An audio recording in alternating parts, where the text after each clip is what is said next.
നമസ്കാരം. കർണാടകയിൽ അഴിമതി കേസിൽ കുടുങ്ങി മുഖ്യമന്ത്രി സിദ്ധരാമയ്യ നെടുവീർപ്പിടുമ്പോഴാണ് തൊട്ടുപിന്നാലെ ഉപമുഖ്യമന്ത്രി DK ശിവകുമാറിനെ കോടതി പൂട്ടിയത്. അനധികൃത സ്വത്ത് സമ്പാദന കേസിൽ DKക്ക് കിട്ടിയത് കനത്ത തിരിച്ചടിയാണ്. സ്വത്ത് സമ്പാദനത്തിൽ CBI രജിസ്റ്റർ ചെയ്ത കേസ് റദ്ദാക്കണമെന്നാവശ്യപ്പെട്ട് ശിവകുമാർ സമർപ്പിച്ച ഹർജി തള്ളിയിരിക്കുകയാണ് സുപ്രീം കോടതി.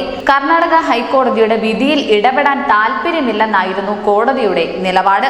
2020 ഒക്ടോബർ 3-നാണ് ശിവകുമാറിനെതിരെ CBI അനധികൃത സ്വത്ത് സമ്പാദന കേസ് രജിസ്റ്റർ ചെയ്തത്.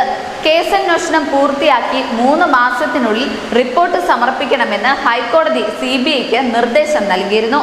മുൻ കോൺഗ്രസ് സർക്കാരിലെ മന്ത്രിയായിരുന്ന സമയത്ത് 2013-നും 2018-നും ഇടയിൽ DK ശിവകുമാർ വരവിൽ കവിഞ്ഞ സ്വത്ത് സമ്പാദിച്ചുവെന്ന് CBI കോടതിയെ അറിയിച്ചിരുന്നു.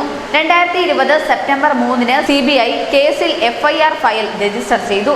ഇതിനെതിരെ ശിവകുമാർ ഹൈക്കോടതിയെ സമീപിച്ചിരുന്നുവെങ്കിലും അനുകൂല വിധി സമ്പാദിക്കാനായില്ല.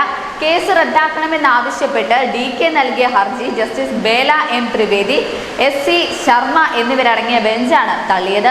2023 ഒക്ടോബറിൽ കേസ് റദ്ദാക്കണമെന്ന DK ശിവകുമാറിന്റെ ഹർജി കർണാടക ഹൈക്കോടതി ആദ്യം തള്ളിയിരുന്നു.